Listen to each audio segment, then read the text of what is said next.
All right. Well, John, looks like you have the first few items. Yeah, so just wanted to give an update if people hadn't seen.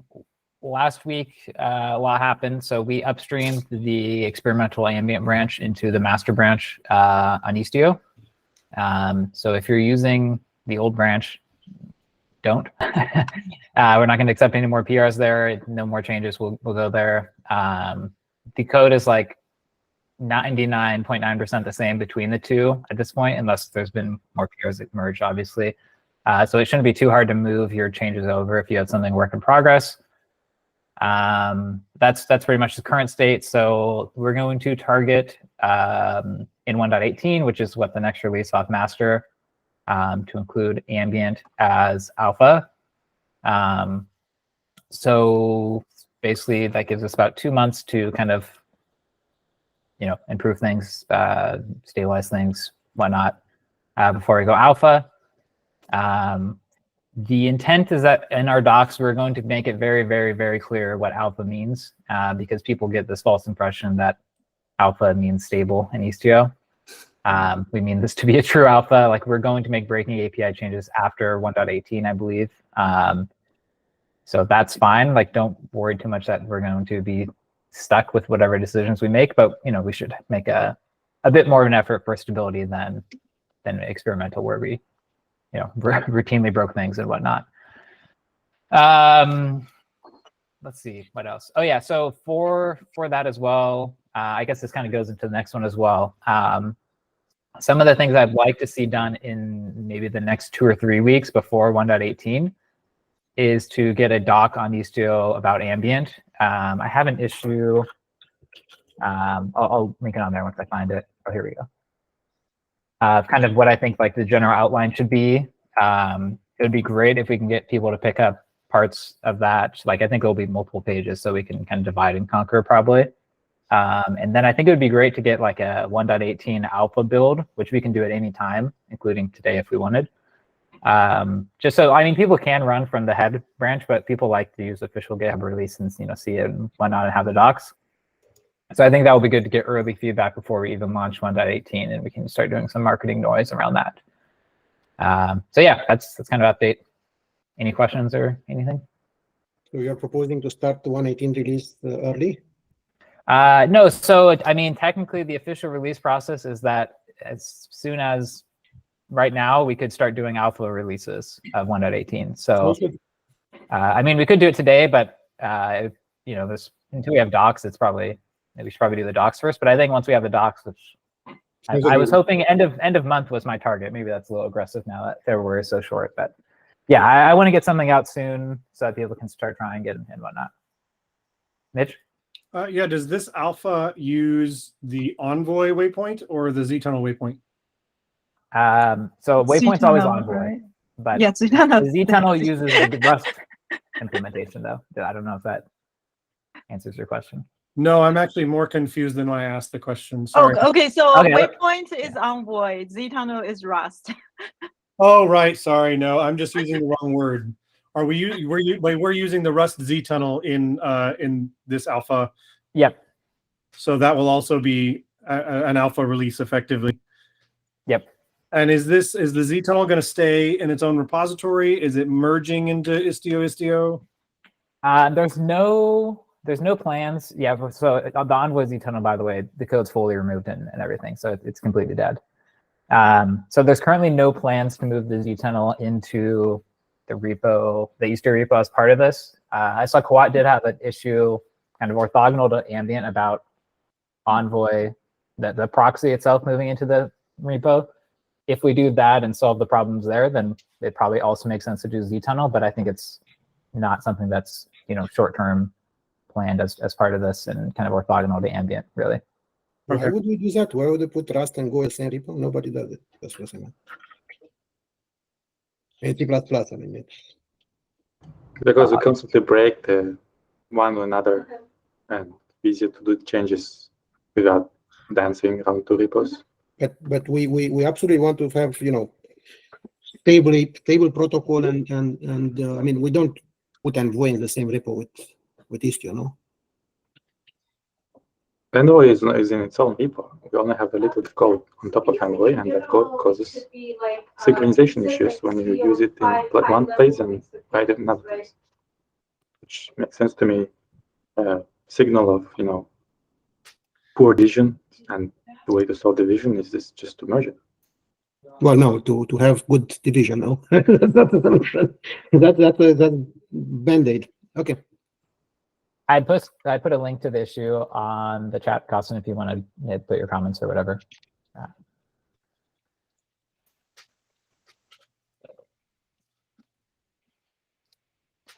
Any other questions or concerns with this plan? I mean, this had kind of been tentatively talked about with a few folks, but we never officially proved any roadmap plan or anything or timeline. So if anyone has concerns, feel free to bring them up. If not, and anyone wants to do docs contributions, it would be great if people could take a look at this issue. You feel free to assign yourself a page or suggest, tweaks or whatever. Yeah, I have a question. Sorry, I wasn't speak fast enough on the update on status. You mentioned about alpha release, like a pre-alpha by end of the month. I mean, I assume there could be multiple pre-alpha because I'm just sensed on the timeline of end of the month, which is like a few days from where we are now, and there's like a month between now to KubeCon, 1+ months. I assume there could be multiple pre-alpha then? Yeah, so the official release process that we have, which we don't really often follow, is that every few weeks, starting like now, we start shipping alpha 0, alpha 1, alpha 2, alpha 3. And then once we cut the branch, they become beta 0, beta 1, beta 2, whatever, however we want to release. And then once think we're ready to go, we release candidate 0, 1, 2, 3, and then the official release. So the short answer is yes, we can release mini. We often don't do alpha builds just because, I don't know, we should. We just haven't done them historically. But that is something that's definitely officially the process, actually. Okay, very good. Yeah, and I saw Keith, you're asking about release managers. Francis, do we have 118 release manager? We do have 118 release manager identified. It's all in the sheet. This topic I have not brought up with them yet because I heard about it first time today. Okay. So John, I think we can take this out on Slack and discuss it with the release managers. Yep, I'll make sure. I will say part of the alpha release is actually to give release managers a chance to do a kind of a run of the process, and it shouldn't take much time. We don't have to do the full testing on alpha releases, so it's really just one line PR. So yeah, but we will make sure we get with them. Good call. Okay, sounds good. Thank you. I have a question about how this will work. I've seen some of our blog posts and documents and things like that talk about effectively hairpinning traffic from the Z-tunnel to the waypoint, where Z-tunnel handles decryption and then waypoint just does the layer 7 stuff. And then I've heard that maybe we're changing that, and now the waypoint is actually more active in the HBone termination. Do we have documents describing those changes and which one we're doing for alpha? Yeah, so part of the docs plan is a page on like the details of how traffic flows.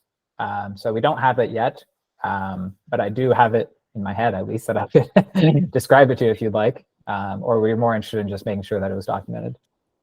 I'm more interested in like the motivation for the change and looking at the design doc and that sort of thing. Which change, Mitch? I mean, it only is still L4 only, no? I think so.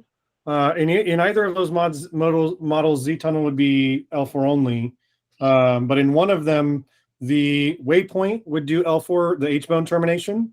In the other, Z-tunnel does HBone termination. And that has implications for our extensibility with other waypoints such as Nginx, etc.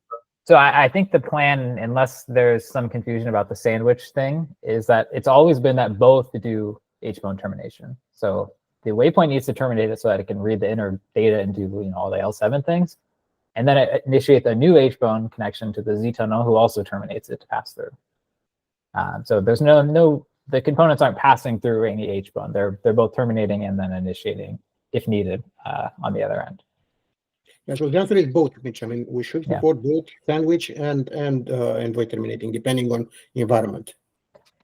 Yeah, to clarify on sandwich, what that means is there was some discussion that we didn't want to have H-bone code have to live in Envoy, and because then we have to implement it in 2 places. And so that we would have the waypoint basically use a Z-tunnel so that it doesn't have to deal with like a normal application would, right? Your app doesn't do with H-bone, it just uses the Z-tunnel on the node. So it would actually use the Z-tunnel on its node. We've considered that. We don't support it today, and it's not something that anyone's working on in the short term because we don't yet have a way to propagate the metadata if we do that. So that's something we may consider long-term as an optimization or change or simplification or whatever. And something that may be useful for users' applications because they may also want to know the same metadata. But it's not something that's planned in the short term. Nor was it necessarily the initial plan, kind of an idea. Sorry, go ahead. I'm done, so you can go. Yeah, I just wanted to mention that the concern initially was about performance.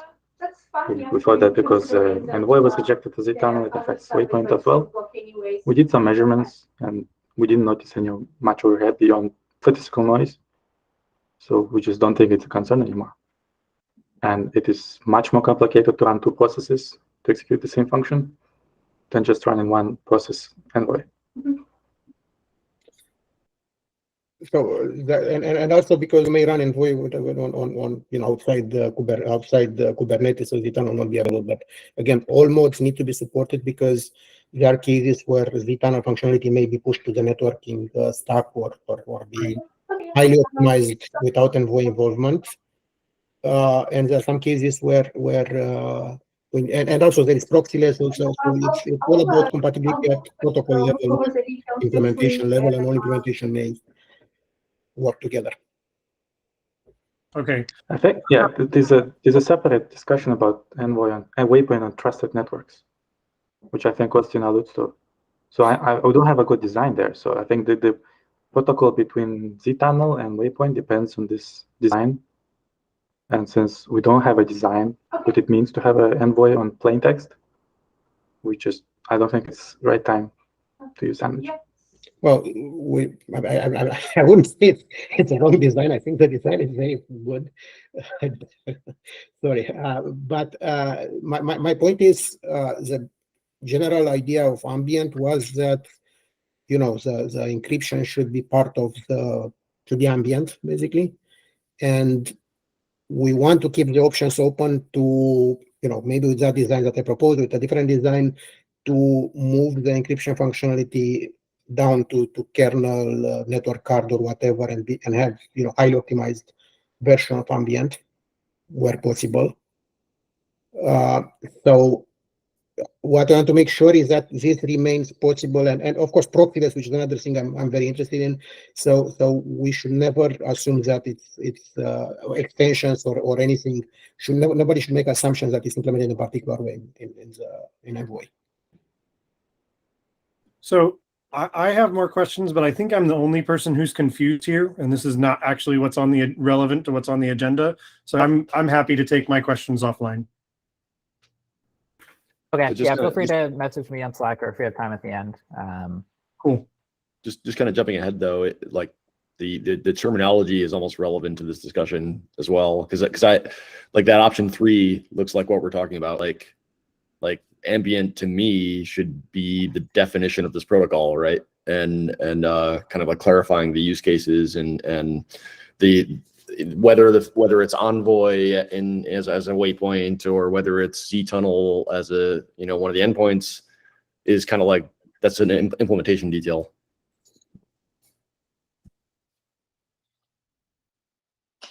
Yeah. Shall we move on to that topic then? Yeah. Okay. I see that's why I'm chuckling. Yeah, I hate to add a naming bike shed to the agenda, but given recent conversations and drafts of blog posts and docs and whatnot, I think it needs to happen. Yeah, we need to decide what ambient means, and we can expand the scope to what ztunnel or hbone or waypoints mean if we need to, but I think the biggest confusion so far I've seen is what is ambient mesh? I put a 10-minute time gap because I think we can talk about this for 10 days probably. If we need more time, maybe we can do it at the end of the conversation. I don't want to take the whole meeting though. So I'll just briefly present what I thought were a few options. There could be other ones. And I don't know if we're going to come to consensus, but it would be at least useful probably to get people's opinions, and then we can try and distill those into some answer, and maybe get, pitch it to steering committee or something who I think is kind of in charge of marketing type things like this potentially. Or we'll see. I don't know. Maybe we'll all agree. So the first thing I kind of thought was, okay, like ambient is the fact that you have this like waypoint and ztunnel new architecture, and it's not sidecars. Like ambient mesh and sidecar mesh interoperate together. They can communicate, but those are kind of two separate things. And you wouldn't say like I run sidecarless sidecars in my ambient mesh, because the ambient is the lack of sidecars basically. The other one would be like if you have kind of ztunnel or any of this new ambientness, then it's an ambient mesh. So even if you have sidecars, you're still an ambient mesh. And this would probably be something that's kind of temporary. Like long term, we would expect everyone to have this probably. And so eventually this just becomes Istio, right? That's just how Istio works. You have sidecars, you have ztunnels, you have waypoints. They're kind of all there together. We don't really have a name for the new stuff, and the sidecars, they're just kind of there. Third one, which I didn't write, so let me refresh my memory. Ambient is anything using hbone and gateway/gamma, maybe sidecars proxyless, maybe not ztunnel or Istio-D.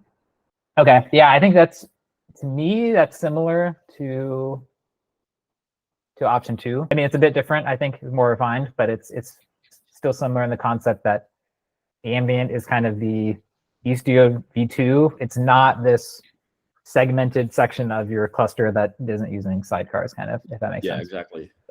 So Istio would be one implementation of ambient, right? And then you could have others. Yep. So I think okay. So option 1, I think I have trouble because it's too ztunnel and waypoint specific, and we also have this ambient profile, which is the future of Istio, and it supports without sidecar, right? So I think I'm more leaning towards option 2. The only trouble I have with option 2 though is any mesh with ztunnel, right? I mean, I don't have to use ztunnel if I'm using sidecar. So that, I guess that's what I have trouble with option 2. Option 3 though, I think it's a tie 2 into like the implementation protocol, which we use for hbone, right? What if one day we decide not using hbone? Do we have to rename the thing? And also, like, we don't necessarily have to require user to move to the gateway API. So that's the other concern I have regarding option 3. Well, Lynn, I mean, we have to define some protocol, right? That's something that people can be compatible with, right? So we're saying that's hbone. If we change that in the future, then it's a different thing, right? That you have to be compatible with. So I mean, you have to draw a line in the sand somewhere, right? Yeah. Okay. I could be convinced with hbone, yeah, but I didn't want to force on the gap. Yeah. Go ahead. To clarify here a bit, hbone means everything will support hbone plus other things as necessary. It doesn't mean that everyone must use hbone. Okay. It's a common protocol that everyone should support as a fallback and as a common language. And they may use additional things in future as defined by different implementation, handshake, negotiated, whatever. We're not stuck with hbone only. Okay. Yeah. So I think that these 3 options come down to, well, and maybe there's an invisible 4th option that looks like is being discussed by others. Is ambient a product or a protocol or an architecture? If it's a product, that's effectively option 1. Ambient is the thing that Istio built. Here you can have it. Anybody who builds something similar, it's not Istio ambient, but it may be ambient compatible or something like that. If it's a protocol, Ambient is anything that is compatible, that speaks the same protocol with the same APIs. If it's an architecture, then it's anything that pushes layer 4 down to the network invisible layer, or there's got to be a better way of saying that, and allows layer 7 to happen using gateways. Each of those, I think, has some merits, but we should come to clarity on them. And I don't know, hopefully looking at them that way helps the conversation.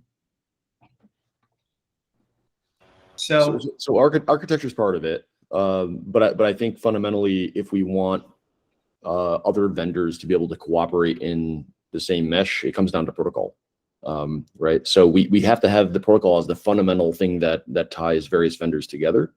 Yeah, architecture is great, but that's just the deployment model. So our design should spell out the protocol and then define, kind of spell out various use cases of various deployment models where, and how the protocol works given, let's say there's a waypoint in the middle, it's direct point to point, it's proxyless, it's, all those things should be spelled out in the architecture based on the protocol. Yeah, to me, sorry, go ahead, Keith. Oh, okay, thanks. So for me, I can kind of provide a bit of some context as a maintainer of a different mesh, open service mesh. When the Ambient announcement came out, was it last September? I remember the two things that stood out to me are the things that we're talking about right now. The architecture, as far as node level agents for encryption, and the protocol by which that encryption happened. And so when we were looking, as far as open service mesh, we were looking at, okay, what are the options for something SADCRless? Because of course, customers were asking for that kind of functionality. And like, you could do what Cilium's doing, what Cilium Mesh does, and that was kind of all that existed. You could do something like IPsec, WireGuard, something like that. That was state of the art. Then Ambient comes through. And the key with Ambient is that it is the way that the node level agent, I'm trying to stay away from detail here, but that node agent is doing impersonation and retrieving certificates on behalf of the workloads. And you eliminate the ALP hacks that, like most meshes, have to do in order to identify mesh level traffic. That to me was the promise of the Ambient model, and it's why I started becoming, showing up to these meetings, discussing, because the Ambient model has a lot of potential for lots of other vendors. I talked to a guy at Console. They see that some of that same the same use in that case. So I guess what I'm trying to say is, if the goal of Ambient, a bunch of discussions happening in the chat, that's really good about this name. If the goal of Ambient is to be something that's ISIA specific, then this is kind of a moot conversation.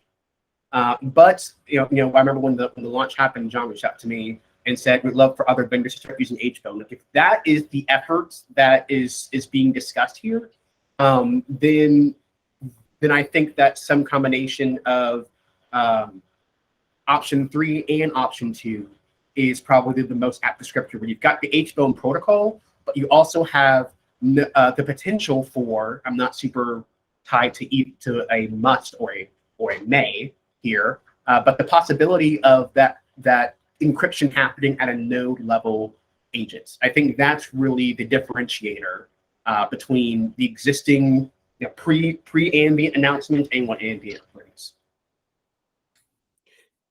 Yeah, I completely agree. And I think, at least to me, the most important thing in Ambient is interoperability with other vendors and other implementations. The Istio Classic, Istio V1 is, you can only talk with Istio V1. You are on an island, you are completely isolated. You cannot talk properly with any other implementation, any other product. Ambient is about interop, means that you're compatible with GT, you can use it with Kubernetes, you're compatible with other implementation. And if other vendors decide to support similar protocol, or if we decide to also add additional protocols, then we can have Nginx as waypoint, we can have Cilium as data plane, we can have something else as as control plane. And all of this will work together and interoperate in the same cluster or in the same mesh.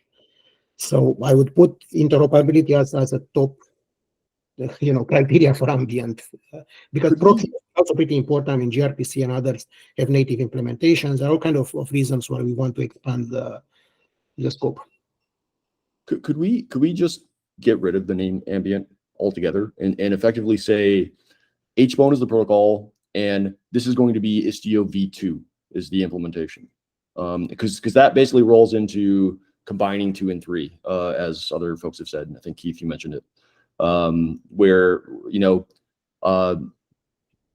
Istio is just a vendor, is an open source implementation of the HBone protocol that supports these various use cases or deployment models, and we just call it a day at that point. I'm not sure that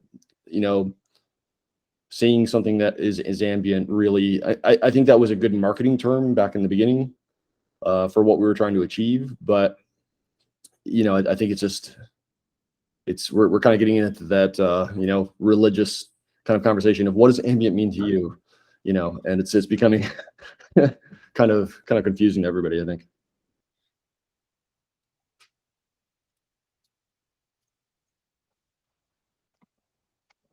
So I think that makes a lot of sense. I mean, Ambient is a project name more than anything. So we can still use it as a project name, but I think describing the topology or describing the architecture, a sidecar list or waypoints here and Z tunnels there, that and kind of keeping it. I wouldn't use Istio v2 personally, but I mean, I think I definitely agree with generally your theme there, Nate. The reason I was saying kind of Istio v2 is just because that would at least avoid confusion, right? It's clear that eventually Istio is just going to be this, and the old Istio will be deprecated, and we're going to move forward, right? Yeah, but I'm not sure that.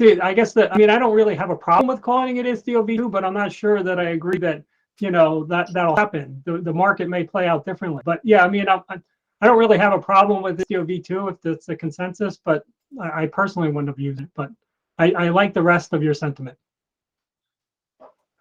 Yeah, oh, go ahead, Lynn. I'm sorry. No worries. So I think we certainly generated a lot of traction with Ambient. I think from people outside of the Istio, like Keith was saying, right? People are thinking about Ambient is the new no proxy, the sidecar list we're introducing without sidecar, right? And we can still promise all the other features of Istio. That's how people think about Ambient, which is super, super powerful. So I don't agree we would take that away, because the people would look, the Istio project doesn't know what they are talking about. They throw this Ambient, now they're saying Ambient is nothing. So I don't agree we should take that away. So that's number one. Number two, I think everybody understands Ambient is the future of Istio, whether we call it version 2 or become the mainstream of Istio. It's just a naming. We need to decide, but I think people agree that's the trend and direction. So, I mean, if we're worried about the marketing of all this, Lynn, then how about we just rename Istio to Ambient Mesh? Wait. The brand is Istio, though. Go ahead. Well, how many brands do you want is the question. Well, hold on. I think that there's an important point brought up earlier that sidecars actually support HBone, right? So I think maybe, and I wrote this in the chat, that I think it's important to take a step back about who we're trying to position this towards, right? Because if you're talking about vendors like us, right, the people in this meeting are not the people trying to consume this new deployment model.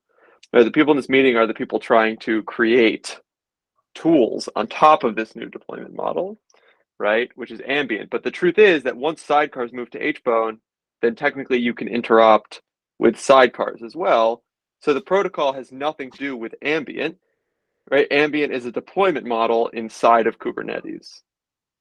So I think that we should maybe try and figure out who we're aiming towards, in terms of, because I agree it is sort of about marketing, but I think that the protocol is not actually tied directly to Ambient because we have extended it to sidecars.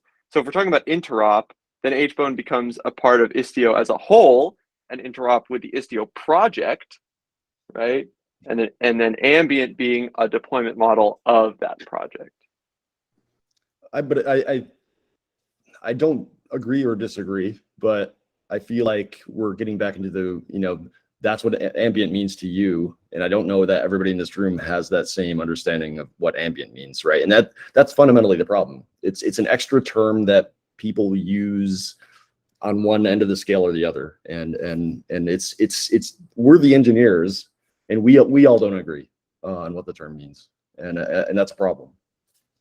One question I have, Nate, and I'm not saying we should do this, but if we all just decided, okay, it doesn't matter what everyone's opinions are, this is the definition, we all use it, do you think that's sufficient, or do people care enough about what the definition is that it's, like, obviously we need to take into account people's opinions, but like, would your concerns be more alleviated if we just mandated, this is exactly what ambient means, and I'll hit you on the head if you use it the wrong way, or is there a kind of broader concern? We will need consistent standards. I think my concern is really that if the definition is so thinly carved out, it's going to be like, I got to constantly keep going back and remember, okay, what is it again? What is this versus that? If it's not immediately obvious, right? Like it's the fact that we've got these three terms is I think fundamentally the problem. Like there's Istio and so the product, I guess, if you want to call it that, and then the protocol, and then what's this third thing? I don't really understand the third thing. It being an architecture, it just seems a little odd, I guess. Mitch, you're next. So I think we should clarify a few things.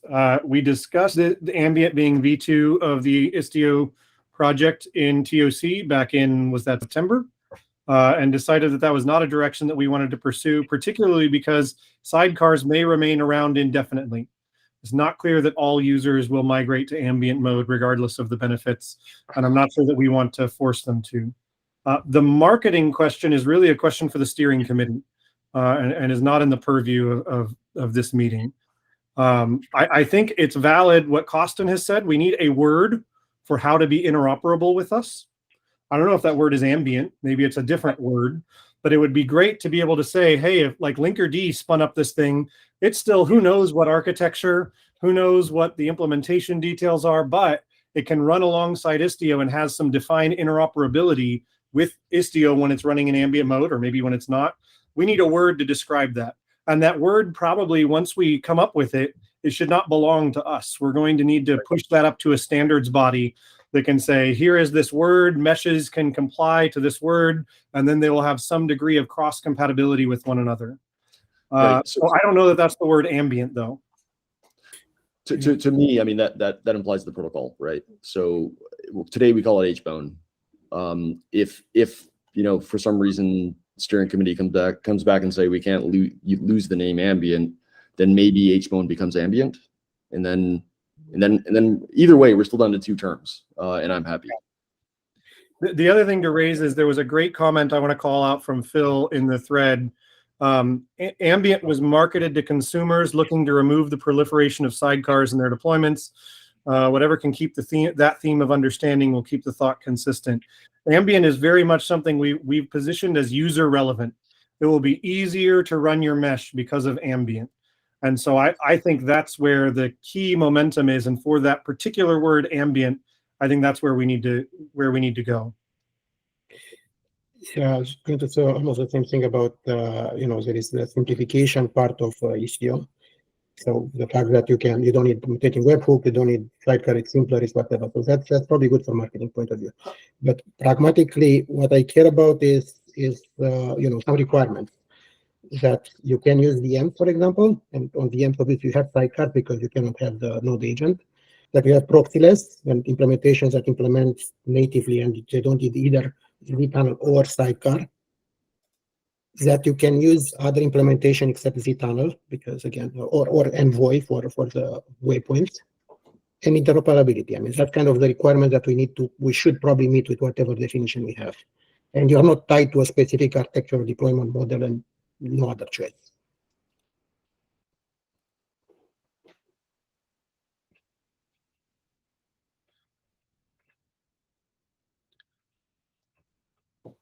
So given that, we should probably put together a document for both the ambient term as well.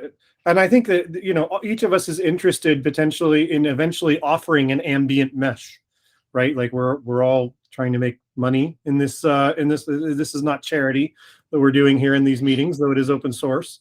So defining that in such a way that we can all offer an ambient mesh of some variety or other. And also clearly draw a line around what isn't an ambient mesh. It's not the same thing, but it is somehow compatible and has some sort of compatibility guarantees.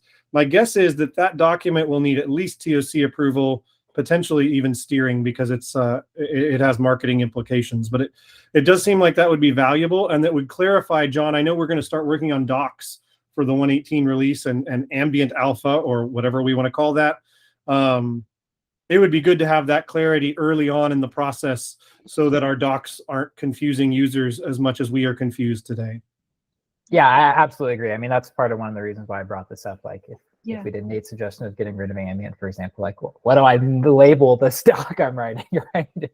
I need a title, untitled. But okay, I think this is really good. A lot of great opinions. Feel free to add. I basically try to capture everything everyone wrote. So if you have more, feel free to add afterwards. I think, John, you summarized the discussion really well. From what I'm hearing from different people on the call, sounds like people are okay with the ambient terminology referring to running without sidecar. And then there's additional discussion we need to have about interoperability for whoever willing to drive that. Does that sound good for everybody?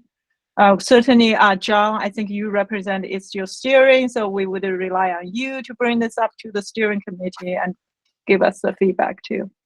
Yeah, I can bring this up at steering tomorrow and see if there's opinions. I don't think we're going to get as lively a discussion as we had here. They care less. Yeah, we'll get some feedback. But also remember, steering is who decided Z-tunnel. I don't know who likes that name, but just kidding. Okay. That was a joke. I was in that meeting too, so I'm to blame. Shall we move on? Any last comments? Again, feel free to add to the doc. Okay. I think, Mitch, you're back up. Yeah, so we talked about the tag API proposal last week. We recommended that we talk about it in the combined working group meeting to get input on sidecar mode. We did that today, and there were some hesitations around security. But we ended that conversation with John and Costin having a line of questioning. I don't remember who was asking and who was answering, but I asked you to pause it because I thought it'd be really relevant here, and I wonder if you can pick that back up now. Yeah, I think John was asking me how would we do it in ambient without tags. And what I had in mind is for Z-tunnel is pretty clear. I mean, Z-tunnel is updated independent of anything. It's not a problem. For Waypoint, we want to remove the injection, and I think that's already merged. So normally there will be no webhook at all for Waypoint. And we want EastUOD to by default manage the Waypoint. So we create a gateway. It's the current EastUOD, because if you specify a tag that doesn't exist, what's going to happen? It's not going to be instantiated. So whatever is the current EastUOD is going to actuate and create the deployment and sidecar. So now you go to CI/CD, you go to whatever, and you push a new version of EastUOD. I don't know what will happen. I mean, will the new EastUOD gradually pick up and start managing the new ones? I don't know how the transition will happen, but presumably the code will drive this somehow. And at a later point, you remove the old version of EastUOD. Now that's a normal process. So then we don't want to leave some waypoints hanging and unmanaged by anyone. So somehow the implementation of EastUOD, in between that implementation with a master election or with whatever criteria we have, will need to ensure the transition somehow automatically. That implies that we should not necessarily give user control or ask the user to use a new tag, labels, or whatever to do this transition, because one or another will be forced in EastUOD to handle the I think it's actually, in my mind, it's the same, if not better than sidecars. Like, let's say you initially say, okay, the revision on this gateway is V1, and then I install V2, right? And to move it, I would go relabel the namespace or the gateway and say V2. And in sidecar case, you would then have to go manually redeploy the pod. in gateway case and waypoints now, EastOD will do that for you. The new EastOD, the V2, will take over and kind of re-update whatever configs needed. Yeah, but why would the user have to do all the steps? I mean, EastOD. Well, if the user doesn't care to specify manually, they would just say tag equals latest and say, you know, use the latest one. And then when latest moves, it will be updated automatically, right? Or I mean, again, that's maybe. I mean, the idea is that you cannot leave orphans. I mean, you cannot leave on even if you specify V1. We don't want to leave it on V1 if V1 is done. Yeah. And So we want to move it. Costin, you're raising a question that is more about whether we have strict enforcement of tags or whether we introduce some sort of, I think technically it would be called a fuzzy logic, where basically like the default tag doesn't just say if you didn't specify a revision, then I'll take you. It'll say if you didn't specify a revision that exists, I'll take you. I don't think that has a huge implication for our API. I think we could do that with the existing tag and revision API today, and it would not be a substantial change. I think the API is a separate question. I like the idea of the fuzzy logic. I would like to introduce that. I don't think it would cause too many problems, but again, I don't think it changes much about how we shape the API. And the way that you say, by the way, is with the default tag, right? If you didn't provide a revision tag at all, then you get the default tag. Yeah.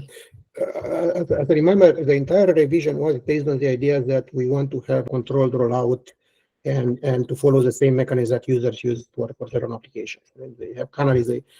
It was never intended to be an API and expose too much to user or create too much pain. I mean, the whole Ethio cattle set tag or whatever was more kind of artifact of the fact we didn't have time to do something better and to completely automate the migration process and have a full integration with CI/CD where user has absolutely zero things to worry about. It's not that we wanted to have this control; we needed to have this. I like the idea of that defaulting that you've proposed. In terms of a full CI/CD solution that carries out the migration on behalf of the user, I think that's where we ought to be encouraging them to integrate with CI/CD tools and making sure that Istio integrates with that tooling well.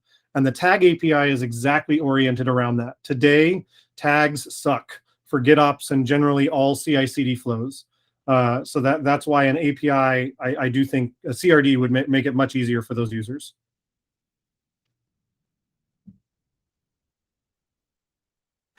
Yeah, Costin, I feel like your main concern is that a user shouldn't have to worry about tags and revisions to deploy waypoint. Is that accurate? Yeah, the user should deploy EastOD. I mean, they deploy the next version of EastOD. And whatever happens. Yeah, I feel like that's the case with Mitch's proposal, though. And even today without Mitch's proposal, that if you just deploy a waypoint without any special signal on it of which revision, you get whatever one is the latest. And if the admin changes which latest is now V2 instead of V1, it will get redeployed to V2. So I agree with you that they shouldn't have to think about it, but I'm not sure what the concern is with the current implementation. And no, my concern is exposing the API to the user that tells user that first of all you need to manage this and to set a tag, and then it gives the user impression that they're in control of this. They should not be in control. The CI/CD system should be in control when it rolls out EastOD. So you don't think, okay, so I guess I agree with you that waypoint users shouldn't have to think about it, but are you also saying they shouldn't be able to? Yes, that in Ambient at this point, I don't think it's necessary for us to introduce this user complexity.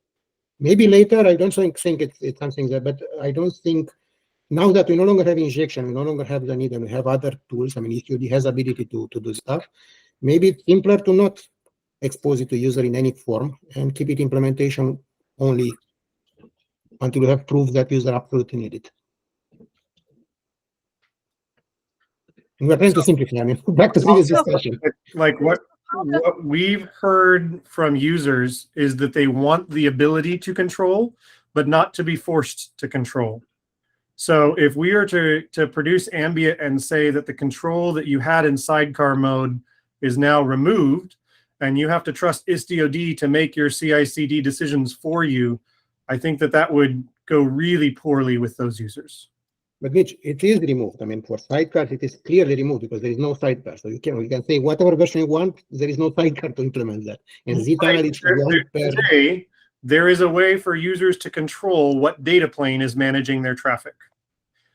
If we remove that control from Istio, that is a very serious regression in Ambient. I would not support that. But Yeah, Mitch, so how can you do it? So question, maybe I think you guys are ahead of me. So it's just for others who are slowly ramping up on this.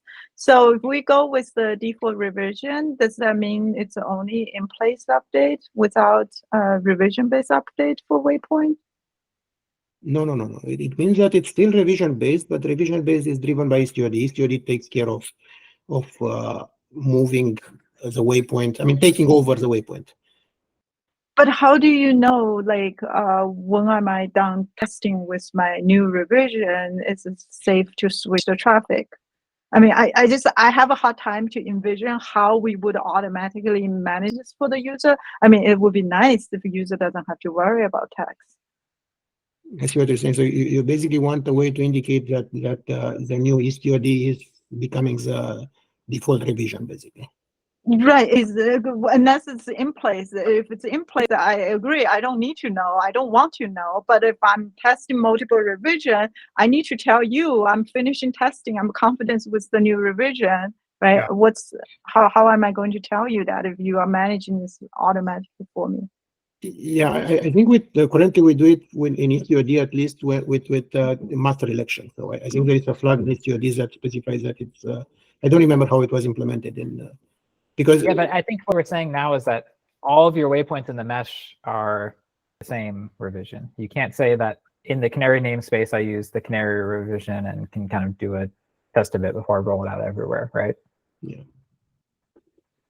I would certainly agree that most users should not need to modify. Like they should just set the tag to default or stable or whatever they choose to name it and not have to think about it. I'm not entirely convinced that we should remove the ability to set it to other things so they can kind of do more gradual testing. But with the tag CRD, how do you do it, Mitch? Because yes, the tag is available. You make it available, but that's also HTOD being available there. How do you indicate that a particular waypoint is using tag 1 or tag 2? And so waypoints use the istio.io/rev label to select either a tag or a revision. It's up to them.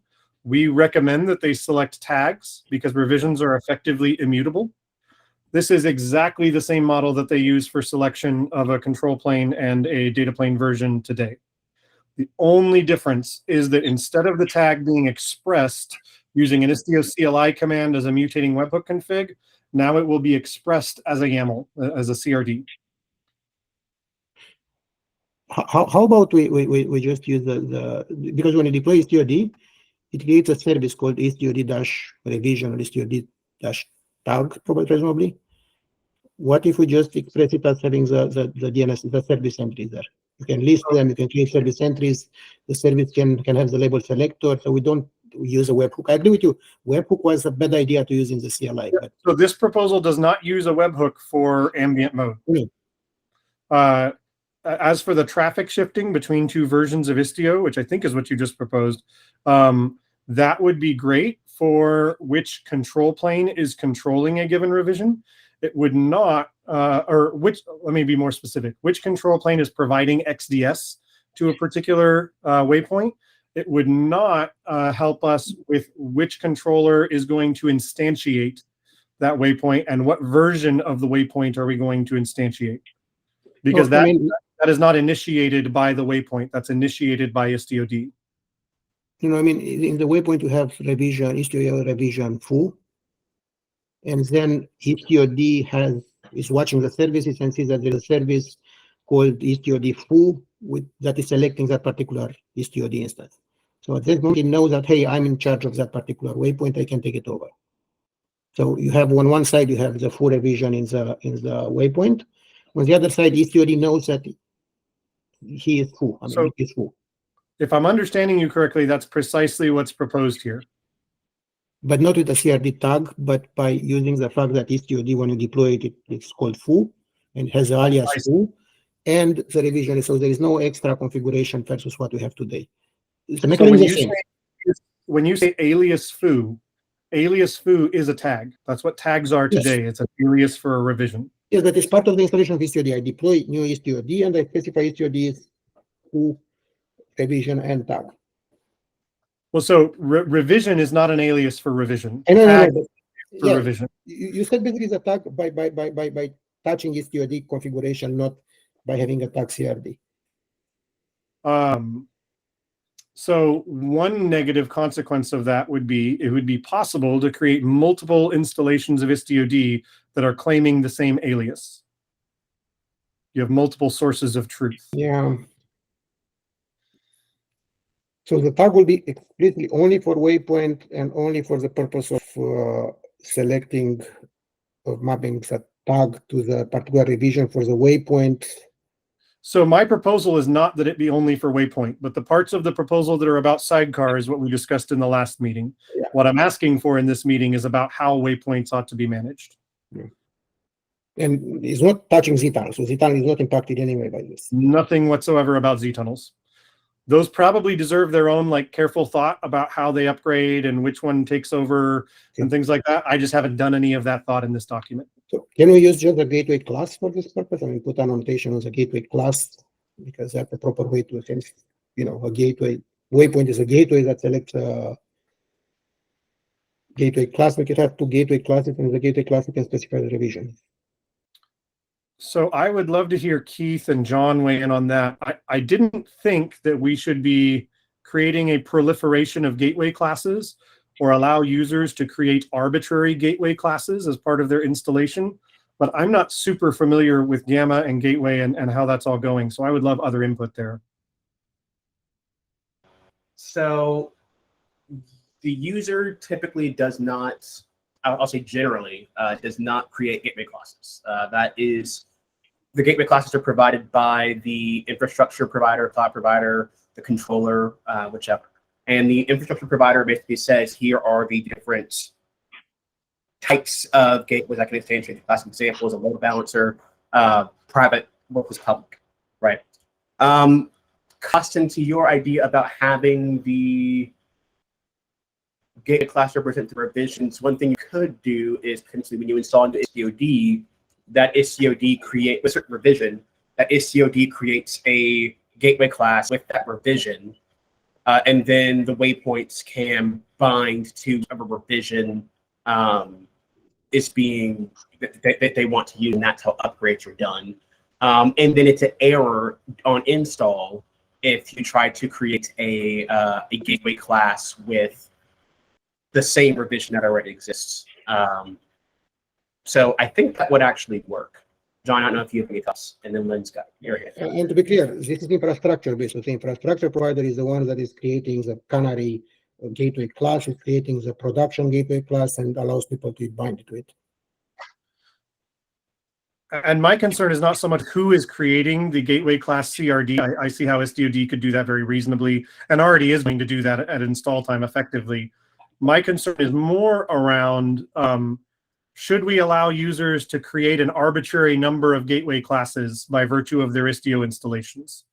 Like No, this is, provider, it was right. Infrastructure provider is the one that is managing STOD, and it creates the classes, and it doesn't allow user to do arbitrary things. I mean, right, but every time you install a new revision of Istio, you'll get a new gateway class.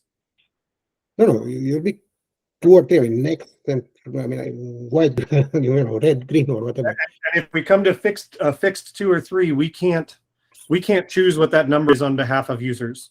Some are going to want 15 different tiers for how they roll out their others. 2 is too many. They want 1 and done. So who's the user? Who's the user here? The infrastructure admin is the one that decides how many gateway classes exist by installing the corresponding Istio revisions. Yes. So that's not the user who chooses how many they are. It's the infrastructure admin. Okay, the word user is ambiguous. Yes. I'm not talking about the application developer or owner. I'm talking about the Istio cluster or mesh owner. Sorry, Lynn. It's possible to get in the classes. Yeah. Sorry, Lynn. Yeah. No, I think I think I'm with Mitch on this too, because I don't see us putting like the revision information in the gateway class from a user perspective. As an application developer, I need to deploy my waypoint proxy, right? And in order for me to deploy my waypoint proxy, I need to develop my gateway resource, which within that gateway resource, I need to refer to the gateway class. And I don't see us keep changing that gateway class because the fact I'm pointing to a different revision, right? So early on, we talk about the default revision, which is the most common scenario in Istio, right? I don't expect me needing to change my waypoint gateway resource moving between Istio versions as a developer managing, owning a services for Istio. So that's why I'm against putting the revision in the gateway class. But what's different between gateway class and tag? I mean, it's a CRD created by the mesh admin that specify canary and foo and bar. You can specify it by deploying it with gateway class. But look, tag has this flexibility, which everybody in the Istio project loves to help with the default, right? Everybody loves to using, like, there is a thing called default. There is also a thing you can use, like a tag called prod, a tag called canary, right? So a lot of users love the perspective of that. But gateway class to me can refer to like a specific version mapped to your control plane that's providing the gateway class. No, there'll be a gateway class called default, or gateway class called canary, the gateway class called foo. It's exactly the same as with the tag. I mean, that's how, But Yeah, so go ahead, Mitch. I think I can explain a little bit here and get everybody on the same page. While I'm not sure I agree with Costa, and I think I can help people understand what he's saying better. We wouldn't be replacing revisions into gateway classes. We would be putting gateway class would become effectively the same as tag. So a gateway class called default might refer to a revision, and then someday we might go and update the default gateway class and say, no, it points to this other revision now, and now all of the default class gateways get upgraded to that new revision. So that aliasing is what could happen in the gateway class. Where I have hesitations with it is that there's either two options. We provide a fixed set of names, and the users have to use only those N names that we provide, maybe prod, dev, and staging, or alpha, beta, and stable, or something along those lines. Or we allow the user, and by user I do mean the cluster administrator, to create arbitrary gateway classes, in which case there's potential for clashing with other application gateway classes. I believe that the idea behind gateway class name was that each project would have essentially a fixed set of gateway classes that they offer, that it would not be dynamic and settable by the user. But by the infrastructure, can set, JKE, for example, provides four classes. And any provider can choose as many classes as they need. There is no restrictions that a vendor can only have one class or two or three. Right, but the provider chooses a fixed set of classes. We don't dynamically generate new class names based on user input. Why? You can create it's a CRT just like TAC. The only difference is that it's defined by a different body.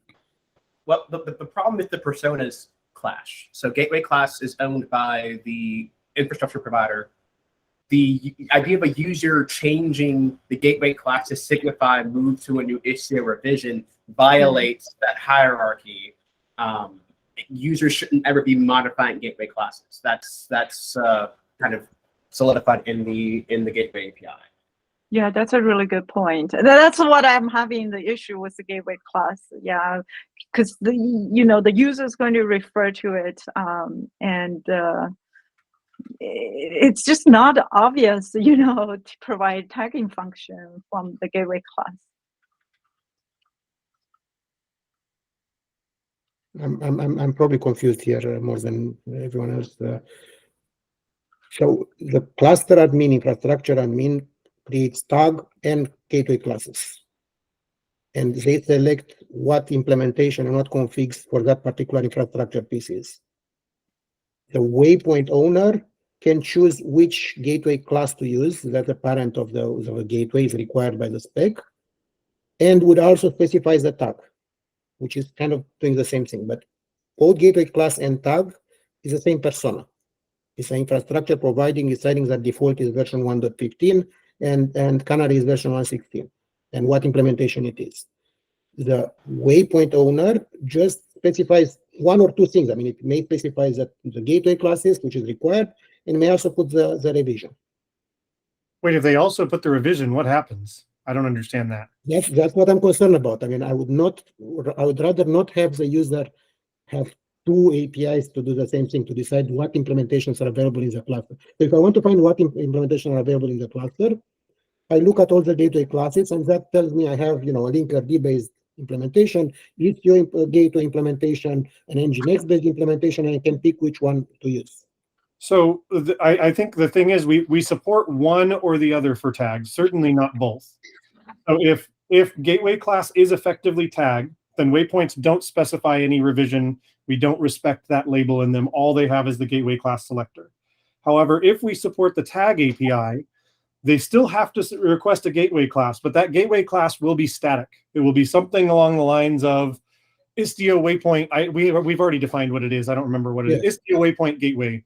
And effectively, all the tags are a subset of that. It's which one of the Istio waypoint gateway types would you like to select? So my point was, waypoint is not necessarily tied to Istio or Istio itself. You could have a waypoint. It's perfectly valid to deploy Nginx, assuming Nginx implements the HBON protocol and Gamma API, which they do. I can go and say, hey, I want to use Nginx as gateway class because Nginx has some unique features that I need. And it's a perfectly valid deployment for a waypoint. I don't think it's required to be tied to Istio or Istio implementation or anything Istio. That's why gateway class, it's important because you can specify, I want to use Nginx version XYZ or whatever Nginx defines. So I think what you mentioned just now is really important, Costin.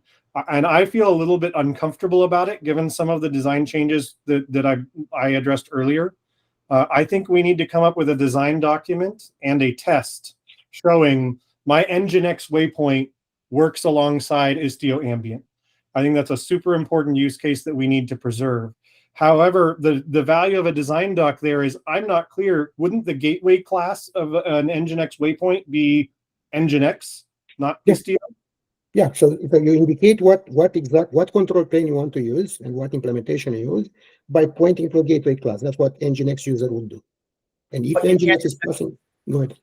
But you can't expect the tagging functionality to be constant between two different implementations. I think that's where the rub is. The tagging from Mitch's design in the current way is in Istio. Tagging is a cluster admin persona. The cluster admin says here are the tags that are available.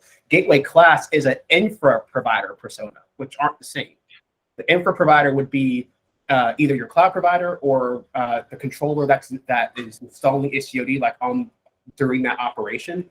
But the tags that are available are defined by the cluster operator, the person with admin permission to, once Istio is installed, I'm going to set up all the different things, label namespaces, etc. There's a mismatch between those two personas, which is why I'm not for gateway class having tagging functionality.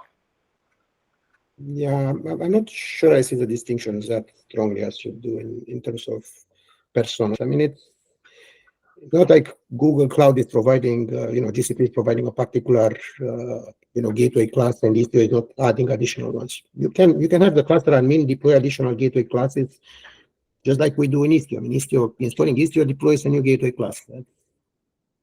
Well, the key is the flexibility that Mitch was mentioning earlier. So, like, if it's for the things that are cluster admin scoped, in organization A, I can have a dev staging prod set of tags that I move around as my cluster moves through the life cycle and new Istio releases.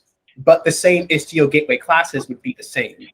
Organization B, again, same gateway classes, but I can use alpha, beta, stable for my tags and move them at a different cadence. There's a distinction between the different gateway classes that are available and the different tags that users have the flexibility to set based on organizational needs. Costin, your concerns in trying to move it into gateway class, I just want to see what you're trying to optimize for. Are you effectively concerned with complexity? No, I'm concerned. I mean, my use case, what I have in mind is that Waypoint and pretty much everything in Ambient should be interoperable and should support that. That's why we use Gateway and Gamma APIs, because you can have additional implementations and infrastructure they can be managed, can be in the cloud and so forth. Anything that is Istio only and Istio specific is not ideal for me. I mean, if as a user I should be able to select the implementation I want to be used, and it doesn't have to be an Istio tag or revision or Istio implementation, can be anything. I don't think tag will be. When I initially put this design out, I did get a request from John and Keith that we try to standardize this across Gamma implementations and make this available to other projects. Generally 100% on. I mean, if this is something that Nginx and other implementation of Gamma support, I'm perfectly fine. But if it's only Istio and other Istio APIs that only Istio support and that only makes sense for Waypoint and nothing else, I'm not so convinced. Okay. Yeah, John. Yeah, one thing I would say is that how a gateway class or implementation specifies the version is totally specific to that thing. Like Istio has a way to do it, Nginx has a way to do it. GKE Cloud Load Balancer doesn't have a way to do it intentionally because you don't get it specified the version, right? So it's at the very least the same as how it is for Ingress gateways, that the API is consistent, yes, but there is vendor specific attributes of it, like what version to use, or maybe Istio exposes CPU resources, but Nginx doesn't because of reasons. We could standardize those. Like I think there's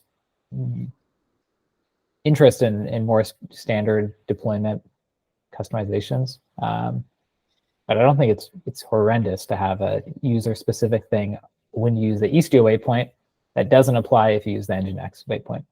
The other thing I would note is that using a non-Istio waypoint is completely broken today. So if someone is interested in networking, you need to do some work to make that happen, or we need to do some work to make that happen. We should track that. But John, again, we haven't added a CRD for a long time because, again, and for far more useful things and important things. And I'm completely agreeing we should start adding more CRDs. But I don't know if this is the case where we need to add another Istio-specific CRD for this particular use case when we didn't do it for a lot of other more common use cases. But it seems the majority seems to want tags, so I guess I cannot block it. To be clear, I want to use tags, but without the tag CRD. It would be my personal preference. So that makes sense. That's what I'm saying as well. No tag CRD. Any other mesh config, whatever, but not a new CRD just for Waypoint and this narrow use case. Yeah, definitely preserve our tag existing experience. I think that's the first priority, and everybody loved that experience. So definitely, everyone wants to preserve that. Okay, I see a lot of people have had to drop. We're 11 minutes over, so we should probably allow them to participate in the conversation. I'll follow up a little bit more offline, invite comments in the doc. Appreciate the conversation. Thanks so much.